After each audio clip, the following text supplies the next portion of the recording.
Minisita Balamu Mwina Masaawo nga yeemulugunya ye ennonda gye balonzeemu e Kawempe agyemulugunyizaamu akatambi ogenda kubanga wamma okalaba Masaawo era nga n'abeesimbawo bonna munnange nabo bamaze okulonda. Fifi the Queen Mwina Masaawo wamma ng'avuddeyo okutangaaza ku sanitary pads akatambi weekali Masaawo Tamale Mirundi Junior naye ayina kyagamba. Eddie Kenzo wamma tebinnaba kugwa ebyokukola akajagalo ku stage ate nga waliwo n'omukulembeze wa Uganda. Mugamba mutya, mwasibye mutya bantu bange? Kansuubire nti muli bulungi ba mikwano nga enkola yaffe mbasaba video no mugipe like era n'ensaba gwe wenna atannaba kusubscribinga wano ku Sylvia News Extra nti mukwano subscribinga era onyigene mu notification bell lemesibwanga byonna bye mba nteekayo wano ku Sylvia News Extra. Nanyongera okusabirako omwe mwenna abalwadde abakosefukosefu tensaba ekisa kya Mukama ate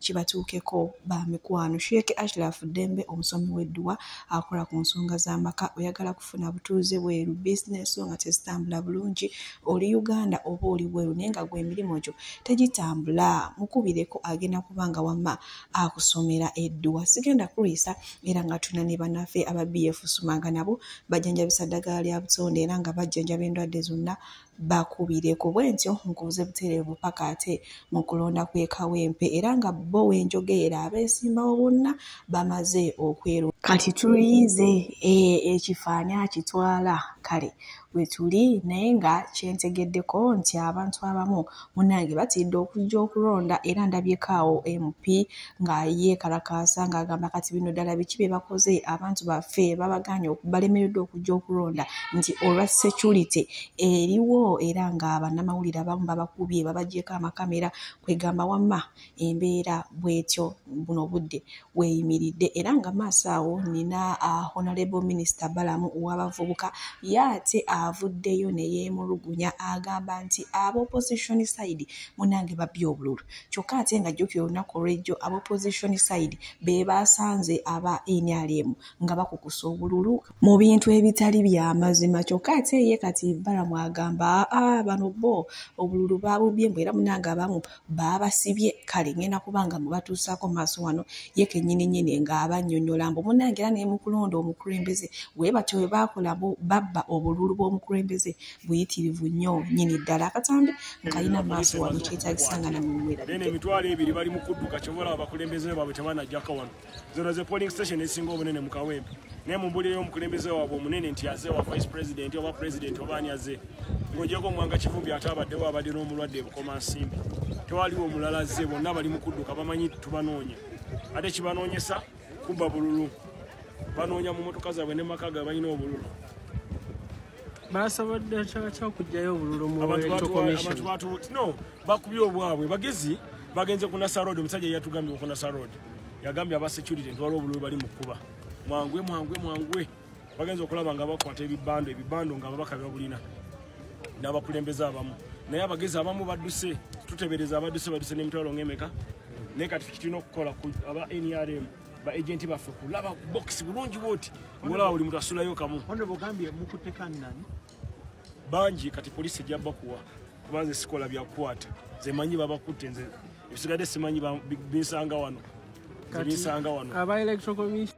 Bw'atyo minisita w'abavubuka Balamu ye munnange avuddeyo ne yeemulugunya agamba nti ab'opposition side babbye obululu era bakoze ekintu kyekimu kye baakola ate ku kulonda omukulembeze w'eggwanga mbwe era munnaye baatwalira ddala obululu obuwera kale embeera bwetyo era nga mu kiseera kyekimu abamu ku baakwatibwa mu kukuba kampeyini z'e Kawempe okuli omwami Akireewo Kivumbi munnange baleeteddwa mu kkooti olunaku olwaleero ne banne naye munnange omusango gwabwe teguwuliziddwa era wenjogeera baziddwayo mu kkomera kale munnange embeera bwetyo bwerijjukira abadde bali mu kafubo ak'okufuna beyiro naye tekisobose ndowooza munnange engeri gye waliwo bino ebyokulondoba eby'e Kawempe kale oba ndowooza embeera eyinza okuba nga kwevudde munnange bwe tweyongerayo ewa Eddie Kenzo omanya omwana ono abantu abasinga bamumanyi ng'omuvubuka ow'empisa nakati bakyewuunya bagamba bannange kiki Eddie Kenzo yasiiwuukidde empisa empisa mu bantu naye eddiini y'obusiraamu Kenzo omusiraamu egamba nti omuntu olina okwerwanako singa oba olumbiddwa. Kati maaso wano nina Sister Junior ng'atenda ekibiina kya NRM nti kirimu ekikono mulimu enkwe mulimu ebintu bingi nnyo. Jjukira Sister Junior y'omu ku abo kale ngenda kubanga mubatuusaako naye oba ani yakuwadde amagezi Kenzo ag'okulemera omuzindaalo n'osindika n'oweesa FUC. Kenzo olinamu ku magezi. Babadde bakuzannya omuzannyo, badde baagala osembeyo, badde baagala oyimbe nga pulezidenti agenze, era babadde bakubye ekikono. Ebikono birimu NRM, ebikono birimu NRM. Nze jula sigenda ku mikolo gy'NRM kunkuba bikono bakutuuza eri mu balukyere. Nze siina mukolo gw'NRM gwe ngendamu. Bakuba ebikono abo abantu kye babadde bakoze Kenzo. Kenzo olwakutta omuzindaalo ebyuma ne bifa. Kasita omuyimbi okwata omuzindaalo ebyuma ne bifa wali wakuba ekikono. Kenzo tewalabye nga bakuba national anthem. Olwo tebaagala mbu oyimbire muzeeyi. Oyo weesa FUC mbu najja mbu pulezidenti mbu alina kyagamba. Badde baagala kuggyako muzindaalo. Naye Kenzo yabasinzizza amagezi n'agulemera. Ate Kenzo adde beetegese okujja ku stage bakube wansi. Ako nako wakawonye. Waliwo yabadde agambye abeesa FUC bakujje ku stage bakube wansi. Nze Kenzo nakugamba okuva olunaku lwe wagenda ne bakuwa copyright. Goloza abayimbi basanyufu mbu Kenzo gwe wajjayo copyright ewa president. Kenzo ebintu byokoze ng'oli president w'abayimbi, abayimbi bangi bibaluma. Tebakwagala.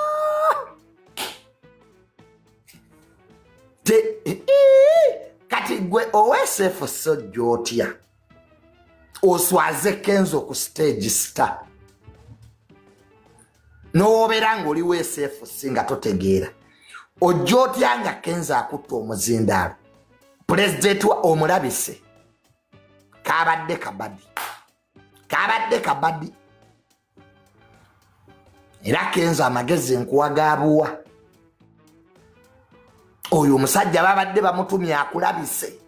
Awo nno we tuli ku Kenzo ne kasita yavuddeyo ne yeetondera abo bonna bekibadde kyayisizza obyo. Manyi munange munnamasoko ono musajja wa mpisa efa ab'e Masaka tubeera n'empisa. Yavuddeyo n'agamba yenna gushanyiizizza olw'okukola akavuyo mu bantu bambi mumusaasire era mumusonyiwe. Bwenkongerayo ewa Dr. Jose Chameleone ono nno munnange ataddeyo ekigambo nti basiima ogenze takomye okwo n'ateekako ekifaananyi ky'omukulembeze w'eggwanga His Excellency Yoweri Kaguta Museveni kwegamba nga kyalinga ategeeza nti buno obudde abantu pulezidenti balaba talina kyakoze balaba mubi, naye olunaku lwaligenda oba lwalivambula mu bwensi eno bajja tandika ate balaba obulungi bwe. Yebyo nno munnanga gaye basiima ogenze wano naye yagezaako n'ayimba ennyimba n'ateeka music wa Uganda ku ntikko naye munnange mbwera tewali n'omu yali amusiimye. Kale bwe tweyongerayo ewa Shiba Kalonji munnange bafaani ba Shiba Kalonji ba Shibaholics gwe wenna ng'obadde tonnabakitegeera munnange Shiba Kalonji ali mu Uganda. Yes, ali mu Uganda lwakuba tebaagala kutubuulira tebaagala tubimanye munnange. Oyo nno Ameeri yanambala olunaku olw'ejjo abadde ali wa Shiba Kalonji ng'ayina kibebi nga akutte bebi Ameeri nga w'omulaba lwakuba abuzaabuza kati bamusazeeko enviiri luli muyinza okuba nga mubadde mumanyiridde ku nviiri ziri baaziggyeko ne maama bikyali byakasirikiro tayagala kweraga tubadde tusuula ku kisaawe Shiba atuuka.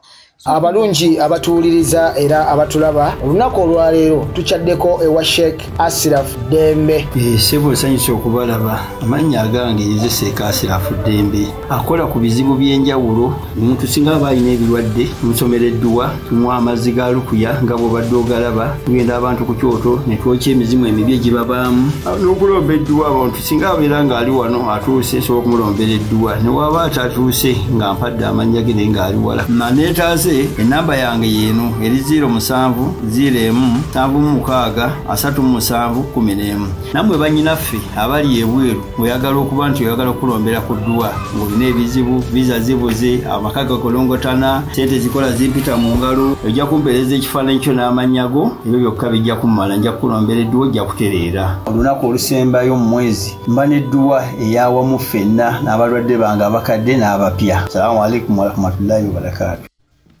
Bwe tweyongerayo n'omukyala Fifida Queen ono mwalina maaso wano ng'avuddeyo okutangaaza abo bonna abazadde ababadde baatidde olwa sanitary pads ate munange ezaagabiddwa ekibiina kya gavumenti agambye ennungi naye osobola okukaluubirizibwamu obanga wakazikozesa nti ate n'ekyala abazadde babadde baatidde nti abaana baabwe bagenda kuvaako embeerera yawe agambye tezijjaako mbeerera kuba yeshaka azirinamu experience ayinza okuba ng'ali azikozesezzaako okusinziira ennyonnyola gy'agenda okutunnyonnyolamu maaso wano kale ngenda kuba nga mubatuusaako era ndowooza nze kamba siwulire wano kwogera ku periodic cap omuntu yali akozeseza ku tampons yekka yayinza okuba omutuufu ow'okunnyonnyola ekintu kino. For the cleanliness bwali badde bwangu nnyo okukuuma nga buyonjo, but here are my points and my issues with them. I am not saying they are bad. They are not bad. They are good. Bulungi naye kwabo abasobola obukozesa. Waliwo yagaye fisho obuntu obugenda kujjako abaana embuzi tebusobola. However, gavumenti yaffe Ministry of Health, I think bino bigwa mu doketi yammwe. Nze nno ndowooza mwali badde musooka ne muyamba abantu nga temunaba na kubuleeta kubuwa abaana mu masomero ne musooka mubasomesa. Kubanga kintu kwesonseka kintu wansi kireeta discomfort mu ntandikwa. Kireeta discomfort mu ntandikwa. Naye ate bw'omala okukiyiga osobola okukikozesa. Mbawadde ekyokulabirako nga ntandika the tampons abazikozesa. If you're using the tampon for the first time, of course owulira nga omala okukiyiga obeera comfortable and okay with it. Mpozi nze omulanga gwange guli gavumenti guli bwe guti. Yes, mwalowoozezza ku muntu wa bulijjo tuzze tulaajana nti mutunde condom pads zibeere za bwerere oba muzisale ebbeeyi. Obukopo buno bwe mwaleese idea simbi naye tubadde tusaba mufune abakugu basooke basomesa abaana bano bayige enkozesa yaabo. Ekyokubiri, watya ng'amaanyi gwe mutadde ku bukopo buno buleeta and giving them out mu butadde mu kusomesa okuprovidinga material. Uliriza ebigambo byange kusomesa providinga materials okukola reusable pads. Because kana akantu kakwozebwa ne reusable pad omuntu asobola ojjooza n'agyanika ku musana ne gugyokya bulungi nevaamu obuntu bwonna obuwuka naddamu n'agikozesa. Reusable pad ejja kuba nnyangu nnyo eri omwana atandika okulwala okusinga akakopo.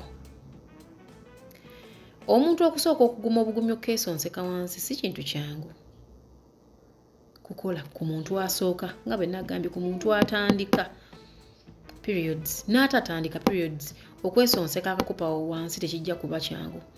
Waliwo yangambye Fifi abaana nga tebannaba kulaba basajja babeera bafunda biki mukwano.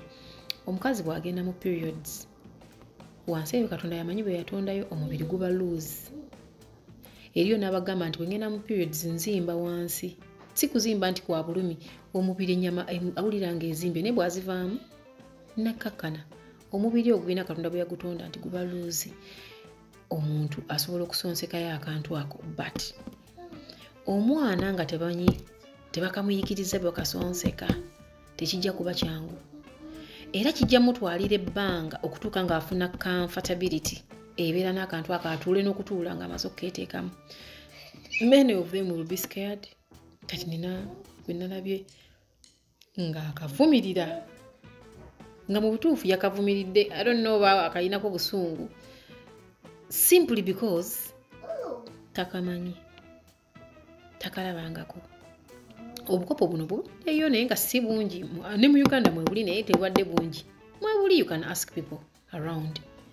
Naye nkugambye okukakutandika okakozesa kube mukazi mukadde nga nze bubanga tukozesa nku ku kintu ekyefaananyiriza akakupa kubanga tampoon because since tampoon osonsekayo nsonseke osobola okwanguyirwa. Naye omuntu nga takikozesa nku ekyokusonsekayo kwa tampoon eyo wansi kana akakopo tekajja mwanguyira. Ssebo omukungu wa gavumenti oba nnyabugwe yabusuubudde n'obuyingiza. Omanyi mu ggwanga lino ebintu bitijja nnyo kasita waba wabuyingiza ng'aguza gavumenti ddiiru ng'abalya nga buyitawo. Muyambe abaana mu kifo ky'obbawa obukopo obugenda obbalema okussa. Sigambye nti bubi. Obuzibu bugenda kuva ku nkozesa kubusonseka wansi eyo.